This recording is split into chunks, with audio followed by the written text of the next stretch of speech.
Bab 49 4,5 juta. Booth VIP 13 memanggil 4,5 juta. Apakah ada tawaran yang lebih tinggi? Tidak peduli berapa banyak doa Xiao Jian. Juru lelang masih mengatakan kata-kata yang tidak ingin dia dengar dengan senyum gembira. 4,5 juta. Apakah ada tawaran yang lebih tinggi? Suara juru lelang penuh kegembiraan. Menggoda kerumunan di bawah, orang-orang di aula besar semuanya mengobrol satu sama lain. Tidak ada yang menyangka barang pertama yang dilelang akan benar-benar menjual harga astronomi 4,5 juta. Di dalam salah satu stan, wajah Tang Feng tersenyum mengejek. Betapa membosankan. Saya pikir dia akan bisa bertahan lebih lama. Siapa yang tahu dia akan menyerah sebelum mencapai 5 juta? Bagaimana mungkin klan Xiao dapat bersaing dengan klan Tang kita secara finansial? Selain itu, kepala klan kami sangat mempercayai tuan muda kedua dan memberi Anda 10 juta tael perak. Bagaimana Xiao Jian bisa bersaing dengan tuan muda? Salah satu pengawal oleh Tang Feng membuatnya tersanjung. Wajah Tang Feng menunjukkan senyum puas ketika dia berpikir tentang seberapa besar kekuatannya akan meningkat ketika dia mendapatkan inti batin Rainbow Flame Python ini. 4,5 juta. Akan 3 kali. Gon. Juru lelang itu akan menyelesaikan panggilannya ketika dia tiba-tiba berhenti. Dia mengungkapkan senyum heran. Lihat. Stan VIP 1 memanggil penawaran. Pada kata-kata juru lelang, tatapan semua orang dengan cepat fokus pada stan VIP 1 di lantai 4. Tang Feng mengerutkan kening dalam-dalam. Kenapa masih ada yang menawar? Terlepas dari sikap kasualnya saat mengajukan penawaran, tawaran tertingginya hanya akan 5 juta. Jika naik lebih tinggi, dia tidak akan bisa menawar lebih jauh. Ini karena dia harus menyimpan sisa 5 juta untuk menawar barang lain. Penawaran untuk barang itu adalah sesuatu yang dipercayakan ayahnya. Karena itu, dia tidak berani ceroboh. Dia harus mempertahankan cadangan 5 juta. Pada saat ini, dia merasa gugup. Dia menginstruksikan salah satu pengawalnya. Pergi dan lihat apa tawarannya. Tidak hanya Tang Feng peduli dengan tawaran dari VIP Booth 1. Juru lelang juga sangat peduli tentang hal itu. Lagi pula, semakin tinggi tawarannya, semakin banyak komisi yang bisa diperoleh darinya. Kenapa VIP Booth 1 hanya menyebut tawaran 1 juta tael? Tang Feng merasa aneh ketika dia berkata. Tang Feng merasa senang. Sepertinya orang ini ada di sini untuk menimbulkan masalah. Dia tidak bisa melebihi tawaran 4,5 juta. Sepertinya dia bisa santai. Juru lelang di bawah tiba-tiba mengungkapkan ekspresi heran. Mulutnya terbuka lebar untuk waktu yang lama sebelum dia bisa mengatakan apa-apa. Ya Tuhan. Bagaimana ini bisa terjadi? Tawaran stan VIP 1 adalah 10 juta tael emas. Tang Feng memuntahkan anggur di mulutnya. Dia berkata dengan tak percaya. Sial. Bagaimana ini bisa terjadi? 10 juta tael emas. Bahkan jika 3 klan besar Mohe City mengumpulkan sumber daya mereka bersama, mereka masih tidak memiliki cukup uang. Tidak hanya Tang Feng yang tidak percaya. Semua orang di pavilion Linlang tidak percaya. Apa yang sedang terjadi? 1 tael emas 10 kali lipat nilai tael perak. 10 juta tael emas ini setara dengan 100 juta tael perak. Belum lagi Mohe City. Tidak akan ada orang yang mampu membayar itu bahkan di seluruh Kabupaten Qizi. Bahkan di ibu kota kekaisaran. Tidak akan ada orang yang dengan santai melakukan penawaran 10 juta emas tael. Ini adalah sejumlah besar uang. Orang biasa tidak akan dapat menghasilkan uang sebanyak itu bahkan jika mereka bekerja selama beberapa ratus kehidupan. Bagaimana mungkin seseorang menghabiskan begitu banyak uang untuk membeli inti dalam peringkat 4? Ini jelas pembohong. Berpikir bahwa akan ada pembohong seperti memasuki pavilion Linlang. Suruh orang itu mengeluarkan uangnya. Jika dia hanya menyombongkan diri, kita tidak akan membiarkannya pergi. Situasi di bawah berubah kacau. Tidak ada yang akan percaya bahwa hal seperti itu bisa terjadi di kota Mohe yang tidak signifikan ini. Semua orang percaya orang itu hanya mengucapkan tawaran yang tidak masuk akal. Tang Feng. Di bilik. Tenang setelah momen kemarahannya. Setelah berpikir dengan hati-hati, dia menyadari bahwa ini tidak mungkin. Dia terlalu cemas sebelumnya dan seharusnya tidak kehilangan ketenangannya. Tuan muda kedua. Saya yakin orang itu hanya mengutarakan omong kosong. Saya tidak percaya dia bisa mengambil 10 juta tael emas. Orang yang berbicara adalah orang yang melaporkan tawaran salah. Karena sudut yang buruk. Dia tidak melihat salah satu nol. Saat ini, dia merasa sangat takut. Takut Tang Feng akan menyalahkannya. Pelelang tidak mengharapkan situasi seperti itu terjadi. Sehubungan dengan booth VIP 1, Nangong Yan telah meninggalkan instruksi untuknya. Terlepas dari harga yang dikeluarkan, tidak akan ada masalah. Melihat situasinya berubah kacau, juru lelang dengan cepat berteriak, "Semuanya, tolong tenang. Pavilion Linlang kami tidak akan pernah menipu. Yang ingin saya katakan adalah bahwa tamu di stand VIP 1 benar-benar mampu membayar harga ini. Lelang akan berlanjut. Adapun orang yang melelang ini, yakinlah, Linlang Pavilion akan memastikan bahwa 10 juta tael emas ini akan diberikan kepada Anda." Xiao Chen, yang berada di gerai itu tersenyum dengan lembut. 10 juta tael emas. Aku sebenarnya tidak punya uang sebanyak itu. Namun, lelaki tua dari klan Nangong itu harus memilikinya. Bahkan jika Nangong Yan tidak memiliki 10 juta tael emas, itu bukan urusan Xiao Chen bagaimana memecahkan masalah. Bang Tang Feng, di sisi lain, mengepalkan tangannya dengan erat, menghancurkan cangkir anggur menjadi bubuk, ekspresinya sangat cemberut dan menakutkan. Kalian berdua, pergi berjaga-jaga di luar bilik itu. Saya ingin tahu siapa orang kaya ini. Demikian pula, Xiao Jian, yang berada di stand 11, merasa tertekan juga. Bahkan jika Xiao Chen tidak melakukan apa-apa, inti dalam Rainbow Flame Python ini tidak akan menjadi miliknya. Mendorong membuka pintu, Xiao Jian berjalan dengan sedih. Dia tidak berhasil membeli apa yang diinginkannya. Dia tidak lagi ingin tetap berada di pelelangan yang ramai ini. Di ruang rahasia di bawah Pavilion Linlang, ada segala macam ramuan obat dan banyak jenis peralatan untuk penyulingan obat. Ada banyak kuali juga. Nangong Yan mengeluarkan semua pil yang diperolehnya dari Xiao Chen dan meletakkannya. Ada ekspresi maniak di wajahnya. Ini adalah kesempatannya untuk menerobos masuk ke dalam alkemis peringkat 8. Namun, ini bukan waktu terbaik. Peralatan di sini terbatas. Untuk benar-benar menyelidiki rahasia pil-pil ini, ia membutuhkan peralatan di klan Nangong yang berada di ibu kota kekaisaran. Namun, ketika dia berpikir untuk kembali ke ibu kota kekaisaran, Nangong Yan memiliki ekspresi marah di matanya. Setelah itu, dia menghela nafas. Sudah 10 tahun. Saya mungkin juga kembali untuk melihatnya. Pintu ruang rahasia terbuka. Dua pria berpakaian hitam muncul di belakang Nangong Yan. Nangong Yan berbalik dan berkata kepada mereka, "Setelah saya pergi, mulailah memantau pria misterius berpakaian hitam itu. Lakukan apa saja untuk mengetahui identitas alkemis misterius di belakangnya." Kedua pria berpakaian hitam itu bersumpah martial Grandmaster yang dipersiapkan oleh Pavilion Linlang. Mereka berspesialisasi dalam misi yang harus dilakukan secara rahasia. Adapun instruksi Nangong Yan, mereka hanya bisa keberatan, dan tidak diizinkan untuk keberatan. Nangong Yan bergumam pada dirinya sendiri. Metode pemurnian kuno telah hilang selama ribuan tahun. Saya benar-benar tidak bisa melepaskan kesempatan ini. Saat dia menggumamkan itu, aura berbahaya tiba-tiba datang. Mata Nangong Yan berkilau saat dia sepenuhnya memanfaatkan persepsinya. Bahaya, hati-hati. Kedua pembudidaya master bela diri tidak merasakan bahwa ada sesuatu yang salah. Ketika mereka mendengar kata-kata ini, mereka dengan cepat tegang dan menatap pintu ruang rahasia. Tiba-tiba sesosok kecil jatuh dari atas. Ada pedang pendek berkilau di kedua tangannya. Dia muncul tepat di atas kepala kedua pria itu. Sosok mungil tiba-tiba bergerak di udara. Dan cahaya cemerlang muncul di pedang pendek. Puci. Aliran darah datang dari leher kedua pria itu. Mereka menangis kesakitan dan jatuh ke tanah. Dalam sekejap mata, gadis misterius itu membunuh dua martial Grandmaster. Nangong Yan menatap gadis yang muncul. Setelah dia memastikan identitasnya, dia terkejut. Bagaimana ini bisa terjadi? Roh pedang yang benar-benar bisa meninggalkan tubuh mereka dan membunuh?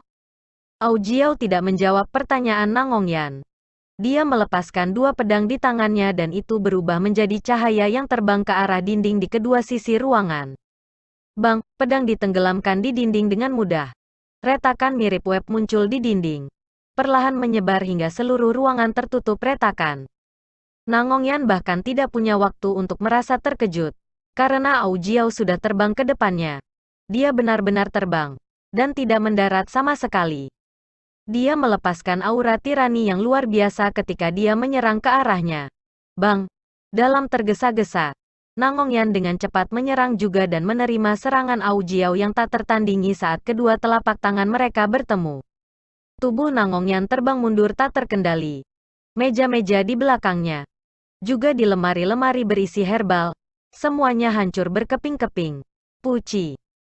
Sebuah kekuatan besar datang dari telapak tangan Au Jiao. Menghancurkan esens yang telah dikumpulkan Nangongyan. Tubuhnya menabrak dinding. Dan dia memuntahkan seteguk darah. Nangongyan memiliki ekspresi yang menyakitkan. Sebelum dia punya waktu untuk mengatakan apa-apa, dia bisa merasakan kekuatan di telapak tangan itu meningkat lagi. Dengan ledakan keras lainnya, seluruh tubuhnya diledakkan lebih jauh ke dinding. Di bawah telapak tangan yang berat, Nangongyan bisa merasakan organ internalnya telah bergeser posisi. Ada perasaan tak berdaya di hatinya. Meskipun dia berkultivasi sebagai raja bela diri, dia sebenarnya tidak bisa menolak. Roh pedang ini setidaknya memiliki kekuatan seorang raja bela diri medial grade. Aku ingin tahu seberapa kuat tuannya. Nangongyan merasakan kejutan yang tak terlukiskan. Namun, dia tidak bisa memikirkan ahli mana yang dia sakiti. Meskipun posisinya sangat dihormati di bangsa Qin besar, dia sangat rendah hati. Ini khususnya terjadi dalam 10 tahun terakhir. Dia pada dasarnya memasuki negara tersembunyi. Dan bahkan tidak pernah muncul di depan umum di Mohe City. Bisakah aku bertanya siapa tuanmu? Keluhan apa yang dia miliki dengan saya? Nangongyan berkata dengan suara serak. Bahkan jika dia mati, dia ingin tahu mengapa. Au Jiao membalas dengan serangan telapak tangan yang lebih ganas. Nangongyan memuntahkan seteguk darah lagi. Tubuhnya sekarang terkubur lebih dalam ke dinding. Sekarang ada lubang berbentuk manusia di dinding yang dalamnya puluhan meter. Itu dibentuk oleh Nangongyan ketika dia diledakkan ke dinding oleh kekuatan yang tak tertahankan. Au Jiao tiba-tiba menarik telapak tangannya dan Nangongyan merasakan tubuhnya bergerak. Sebelum dia bahkan bisa bernapas, Au Jiao sudah dengan keras meraih kerahnya dan menariknya, membawanya kembali ke ruang rahasia. Di dalam ruang rahasia, retakan di dinding yang diciptakan oleh pedang pendek sebelumnya terus memanjang lebih jauh. Batu-batu terus berjatuhan dari atap. Ruang rahasia bawah tanah ini sebenarnya akan runtuh. Jangan pernah berpikir untuk melakukan apa yang kamu pikirkan sebelumnya. Selamanya. Au Jiao mengatakan ini sebelum menghilang dengan cepat. Nangongyan yang tak terlukiskan dengan terkejut akhirnya tahu siapa yang dia sakiti. Melihat ruang rahasia yang hampir runtuh, dia merasakan sakit hati. Pil yang dia sempurnakan selama 10 tahun terakhir disimpan di ruang rahasia ini. Meskipun beberapa pil level puncak disimpan di cincin spasialnya, semua pil di bawah peringkat 7. Usahanya selama 10 tahun, tidak dapat sepenuhnya diselamatkan. Setelah menemukan pil yang didapatnya dari Xiao Chen, Nangongyan tidak merasakan penyesalan lagi. Dan dengan cepat melarikan diri dari ruang rahasia. 2 detik setelah dia pergi, ruang rahasia itu runtuh dengan ledakan yang keras. Nangongyan, yang berada di lantai, melihat lubang besar di tanah dengan ketakutan yang masih ada. Dia masih merasa sangat bingung. Itu hanya 5 menit. Tetapi usahanya selama 10 tahun terakhir benar-benar hilang begitu saja. Bab 50. Meskipun ada banyak gerakan di pavilion Linlang setelah insiden di ruang rahasia, tidak ada orang di aula besar yang memperhatikannya. Setelah kekacauan item lelang pertama setahun sekali, lelang skala besar berlanjut dengan tertib. Xiao Chen menyaksikan tanpa daya saat pelelangan berlangsung. Saat ini, pelelangan sudah mencapai titik tengahnya tetapi Au Jiao belum kembali. Dia tidak lagi berani sembarangan menawar sesuatu. Dia sudah membeli Rainbow Flame Python Inner Core. Jika dia membeli sesuatu lagi, dia hanya akan memiliki satu kesempatan lagi setelah itu. Pada saat ini, klimaks kedua lelang akan segera dimulai. Ketika juru lelang mengatakan item berikutnya adalah batu roh kelas rendah, suasana aula lelang melonjak lagi. Batu roh adalah harta alam yang ajaib. Itu mengandung energi spiritual yang paling murni. Dan ketika seorang kultivator biasa menggunakan sepotong kecil spirit stone, mereka akan dapat meningkatkan kultivasi mereka dengan sebuah ranah. Selain dari ini, jika mereka menggunakannya dalam pertempuran, mereka akan dapat sepenuhnya mengisi esensi mereka. Tidak seperti api yang dikaitkan inti batin, di mana hanya orang-orang tertentu yang dapat menggunakannya. Ini dapat digunakan oleh semua orang. Itu sangat efektif untuk pembudidaya di bawah ranah Sein Martial. Kelangkaan batu roh dapat dibandingkan dengan moonstone yang berharga di benua Tianwu. Selain dari bangsa jin yang memiliki vena batu roh terbesar, mereka sebagian besar dimonopoli oleh sekte tertinggi. Jika pembudidaya biasa atau kekuatan kecil ingin mendapatkan batu roh, mereka hanya bisa melakukannya melalui beberapa saluran yang tidak teratur. Juru lelang di bawah ini memperkenalkan barang itu dengan suara keras. Semuanya, tolong perhatikan baik-baik.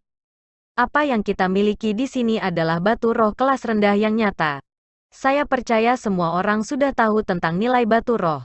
Jadi, saya tidak akan menjelaskan lebih jauh. Meskipun itu hanya kelas terendah Spirit Stone, itu masih bernilai 1 juta tael perak. Dengan demikian, harga awalnya adalah 500.000 tael perak. Setiap kenaikan gaji harus setidaknya 100.000 tael perak. Tepat ketika juru lelang menyelesaikan perkenalannya, ada banyak suara penawaran yang antusias. Semua orang di kerumunan adalah orang-orang yang akrab dengan harta. Tentu, mereka memahami nilai batu roh kelas rendah ini. Di antara kerumunan, ada banyak yang datang hanya untuk batu roh kelas rendah ini. Harga batu roh terus naik hingga mencapai 1 juta tael perak, sebelum jumlah orang yang penawaran menurun. 1 juta tael perak sebenarnya adalah ambang batas. Bagaimanapun, tidak semua orang seperti klan Tang atau klan Xiao. Mereka bukan orang-orang yang bisa membuang 400.000 atau 500.000 tael perak. Bahkan bagi mereka yang punya uang, mereka harus mengevaluasi berapa banyak yang bisa dibeli klan mereka terlebih dahulu sebelum dengan hati-hati mengajukan penawaran. Namun, ketika Xiao Chen melihat tawaran keras untuk batu roh, dia tidak bisa menolak. Ini adalah batu roh yang bisa meningkatkan ranah kultivasinya. Xiao Chen berkata dengan enggan. Kemana Au Jiao lari? Kenapa dia belum kembali? Karena kamu menginginkannya, maka ambillah. Suara tiba-tiba mengejutkan Xiao Chen. Ketika dia menoleh ke belakang, Au Jiao berdiri di belakangnya. Xiao Chen hendak menggerutu, tetapi dia memperhatikan bahwa kulitnya buruk. Karena itu, dia menahan gerutunya. Hei, Au Jiao, apa kamu baik-baik saja? Kenapa kulitmu begitu miskin? Au Jiao berkata, bahkan jika ada yang salah denganmu, tidak ada yang akan terjadi padaku. Apakah kamu berpikir bahwa tubuh aku sama dengan kamu? Untuk berpikir bahwa kamu mencoba menilai sesuatu berdasarkan kulit aku, batu roh ini adalah sesuatu yang baik untukmu. Jadi kamu bisa mendapatkannya. Xiao Chen berpikir itu masuk akal. Au Jiao adalah roh pedang. Bahkan jika kulitnya tampak tidak enak, dia tidak bisa menggunakan pengetahuannya pada manusia untuk menjelaskan itu. Namun, kata-kata Au Jiao lainnya membuatnya bahagia. Bisakah aku benar-benar mendapatkannya? Aku sudah membeli inti dalam Rainbow Flame Python sebelumnya. Berdasarkan pengaturan dengan Nangongyan, jika aku mendapatkan ini, aku hanya akan memiliki satu kesempatan tersisa. Bukan masalah. Yang aku inginkan belum lelang, kata Au Jiao acuh tak acuh. Xiao Chen tersenyum. Kalau begitu, aku bisa tenang. Perang penawaran antara tembakan besar di stand VIP masih berlanjut. Saat ini, tawaran sudah dinaikkan menjadi 4 juta tael perak. Di dalam stand VIP 13, Tang Feng minum seteguk anggur tanpa gangguan. Sudah 4 juta. Sudah waktunya untuk membuat langkah aku. Sebut 6 juta. Mari kita lihat siapa yang mampu mengalahkan aku. Ketika pengawalnya mendengar itu, ia segera pergi ke jendela dan memanggil tawaran Tang Feng. Melihat tawaran booth VIP 13 lagi, senyum juru lelang itu seperti bunga yang mekar.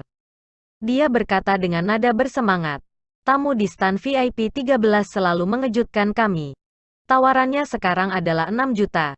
Setelah juru lelang memanggil penawaran Tang Feng, suara-suara di aula lelang mulai tenang. Semua orang menduga ini sudah merupakan tawaran tertinggi. Biasanya, batu roh kelas rendah akan memakan sekitar 5 juta tael perak. Tang Feng sudah melampaui 1 juta. Jelas bahwa dia bertekad untuk mendapatkannya. Tamu di stan VIP 4 menamparkan meja dengan marah. Wajahnya jelas penuh dengan kemarahan dan ketidakberdayaan. Melihat bahwa tidak ada orang lain yang menawar, juru lelang berkata, 6 juta tael perak. Seharusnya tidak ada tawaran yang lebih tinggi dari ini. Jika tidak ada, maka aku akan mulai menghitung. Mendengar apa yang dikatakan juru lelang, wajah tampan Tang Feng mengungkapkan ekspresi senang. Dia tersenyum. Tidak mendapatkan inti dalam Rainbow Flame Python bukanlah hal yang buruk. Setidaknya sekarang aku punya cukup uang untuk menjamin bahwa aku bisa mendapatkan batu roh ini. Namun, setelah menunggu beberapa saat, dia tidak mendengar juru lelang menyatakan akhir babak ini. Dia mengerutkan kening, merasa bingung, dan berkata kepada pengawalnya, "Pergi memeriksa apa yang terjadi. Mengapa juru lelang belum menutup babak ini?" Pengawalan itu dengan cepat pergi ke jendela dan melihatnya. Dia hanya melihat bahwa ekspresi juru lelang itu lamban. Dia sedang menatap jendela booth VIP 1. Mulutnya terbuka dan dia tidak mengatakan apa-apa. Dia benar-benar kehilangan sikapnya sebagai juru lelang. Pendamping itu dengan cepat mengarahkan pandangannya ke stan di seberang mereka. Setelah melihat dengan jelas, dia sedikit gemetar ketika dia berbalik. Tuan muda kedua. VIP booth 1 mengajukan tawaran lagi. Tang Feng kaget. Gelas anggur yang mendekati mulutnya berhenti. Dia merasakan perasaan tidak enak menyerangnya. Bilik VIP 1 menawar lagi. Tawarannya sama seperti sebelumnya. 10 juta. Tael emas. Juru lelang menyeka dahinya berkeringat sebelum akhirnya berbicara lagi. 2, Bang, Tang Feng sekali lagi menghancurkan gelas anggur di tangannya. Dia memiliki ekspresi cemberut ketika dia dengan dingin berkata, "Berantakan dengan aku?" Di dalam Mohe City, tidak ada yang berani macam-macam denganku seperti itu. Kerumunan di bawah berubah kacau lagi. Jika ini adalah pertama kalinya ia menawar 10 juta tael emas, seaneh itu, masih mungkin bagi orang untuk mempercayainya. Tidak peduli seberapa jauh kesempatan itu tidak terlalu konyol. Namun, orang yang sama di stan itu memanggil 10 juta tael emas untuk kedua kalinya. Bahkan orang bodoh pun akan merasa bahwa ini tidak normal.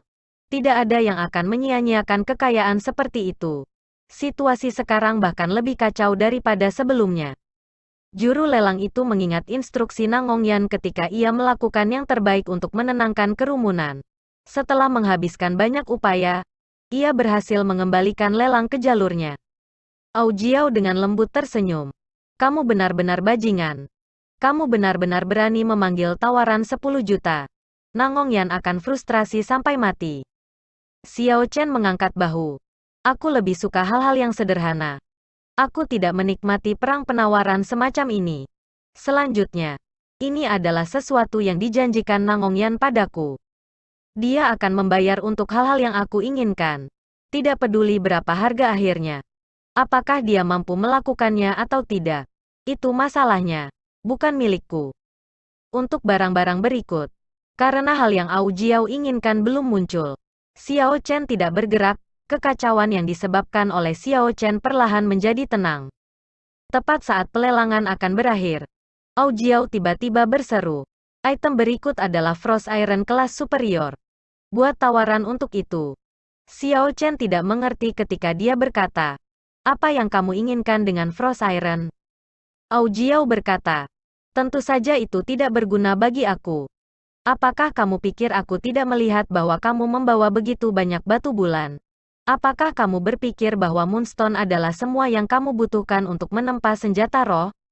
Bodoh sekali. Xiao Chen sedikit tersipu. "Aku tidak terlalu memikirkan itu. Aku pikir aku bisa menggunakan apa yang ada di tangan aku." Au Jiao berkata, "Menggunakan apa yang kamu miliki adalah mungkin. Namun, Frost Iron ini adalah Frost kelas superior yang jarang terlihat. Setelah aku memurnikannya, itu akan berada pada kualitas puncak.